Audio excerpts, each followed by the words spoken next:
Shalom, Ibu Bapak, Saudara-saudariku dalam kasih Tuhan Yesus Kristus. Harapan dan doa saya, Ibu Bapak, Saudara-saudari dalam keadaan baik-baik dan sehat-sehat saja. Namun, apabila kondisi kesehatannya ada masalah, tetaplah bersabar menghadapinya sambil berharap, berdoa, dan berserah kepada Tuhan yang Maha Kuasa dan yang berdaulat atas kehidupan kita ini. Puji syukur kepada Tuhan, kita berjumpa kembali dengan saya, MPS, melalui program Pesan Suara 5 Menit via YouTube hari ini yang ke-70. Renungan kita hari ini dari Matius 14, ayat yang ke-14 yang berkata demikian. Ketika Yesus mendarat, Ia melihat orang banyak yang besar jumlahnya, maka tergeraklah hatinya oleh belas kasihan kepada mereka, dan Tuhan menyembuhkan mereka yang sakit. Tema renungan kita hari ini adalah belajar utamakan orang lain. Hal terbaik yang biasa kita lakukan setelah lelah bekerja seharian adalah mengambil waktu untuk beristirahat, entah itu tidur di kamar atau hanya sekedar rebahan di sofa, tanpa mau diganggu oleh siapapun. Kita beristirahat dengan tujuan untuk melepaskan rasa penat, merenggangkan otot-otot yang kaku. Tetapi seringkali kita menjadi kesal ketika sedang enak-enaknya beristirahat, tiba-tiba ada gangguan datang.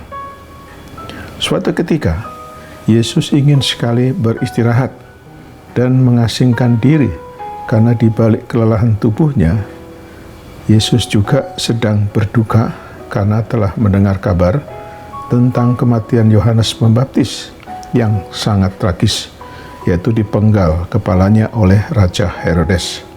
Karena itu, Yesus ingin sekali menyendiri dan menenangkan dirinya. Namun, orang-orang tidak mengetahui apa yang Yesus rasakan, sehingga mereka tetap saja mengikuti Dia, sekalipun harus menempuhnya dengan berjalan kaki, karena mereka ingin sekali mendapatkan kesembuhan dan mujizat. Melihat orang banyak berbondong-bondong datang kepadanya, Yesus pun menemui mereka dan melayani mereka.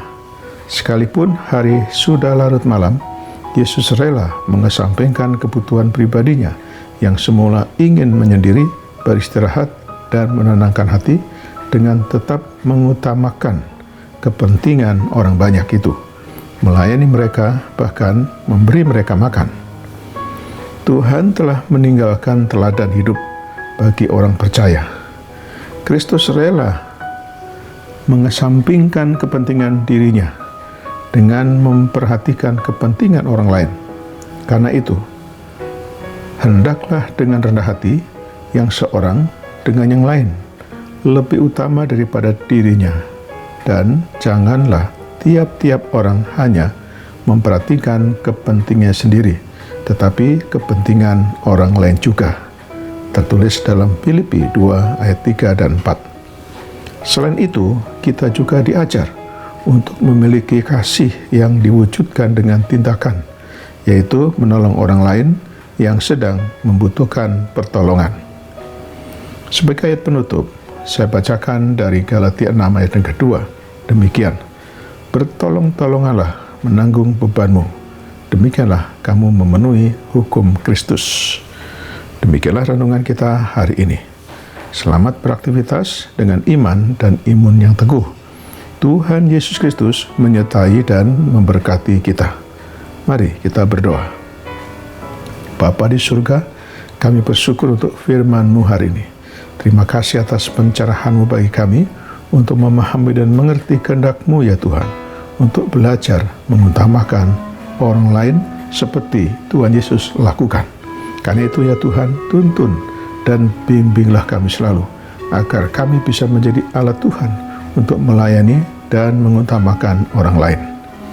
Kami berdoa bagi yang sakit, kiranya Tuhan berkenan menjamah dan menyembuhkannya. Kami berdoa bagi yang bergumul dengan berbagai masalah kehidupan ini, Kiranya Tuhan tolong dan memberikan mereka jalan keluar. Berkatilah seluruh aktivitas kami hari ini ya Tuhan. Dalam nama Tuhan Yesus Kristus yang telah mengajarkan kami berdoa. Bapa kami yang di surga, dikuduskanlah namamu. Datanglah kerajaan-Mu, jadilah kehendak-Mu di bumi seperti di surga. Berikanlah kami pada hari ini makanan kami yang secukupnya, dan ampunilah kami akan kesalahan kami, seperti kami juga mengampuni orang yang bersalah kepada kami. Dan janganlah membawa kami ke dalam pencobaan, tetapi lepaskanlah kami daripada yang jahat, karena Engkaulah yang mempunyai kerajaan dan kuasa dan kemuliaan sampai selama-lamanya. Sekarang terimalah berkat dari Tuhan. Tuhan memberkati engkau dan melindungi engkau. Tuhan menyinari engkau dengan wajah-Nya dan memberi engkau kasih karunia. Tuhan menghadapkan wajah-Nya kepadamu dan memberi engkau damai sejahtera. Berkat anugerah dari Bapa Surgawi, cinta kasih karunia Tuhan Yesus Kristus, dalam persekutuan dan penghiburan dari Roh Kudus, menyertai kita semua dari saat ini sampai selama-lamanya. Amin.